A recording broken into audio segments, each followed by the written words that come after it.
రంపాల బాబుగా ఈ మంటను తీసుకుని వెళ్ళగా నాదా దేవి సందులేని ఉండ సన్నాశం ఉండ పుట్టి కొట్టురానని చెప్పనరాని మాటల పలికారు. నాదా దేవి మనకు సంతానం కలగదంటావా నాదా దేవి అని చెప్పి భార్య అని ఓదార్చని శివరామరాజు రాజగజల కదిలి వెళ్ళిపోయినా నాయన. ఆయన సంగతి అలా ఉంది. మేడ లోపల ఉన్న రంగమ్మదేవి ప్రవిటి కుంకు చాపుకుని మేడలో ప్రవలించి ఉంది.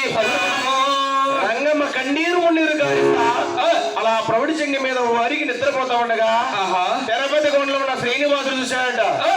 అరే ఆస్తుల అసలు మేడల మిత్రులు నగర నాణ్యములు ఉన్న రంగమ్మ సంతులేక ప్రభు చింతలు పోతుందా? సంతులేక ప్రభు చింతలు పడాల్సిన బాధ లేదు. నేను వెళ్ళి వరముందని చెప్పొస్తా. నాకు ఎలాంటి ముడుపులు కడుతుందో ఎలాంటి మొక్కలు మొక్కుతుందో అనుకున్న శివరామరాజు పేరుగల్లా వెనుగంచుపుల పట్టణం దాటి తిరుపతి కొండ నుంచి పేరుగల్లా వెనుగంచుపుల పట్టణం దాటి అనగల్ల ప్రభుల నిద్రపోయే రంగమ్మని తట్టి లేపుతున్నాడట.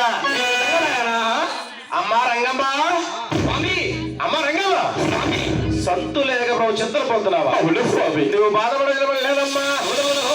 నీవు గాని బయలుదేరి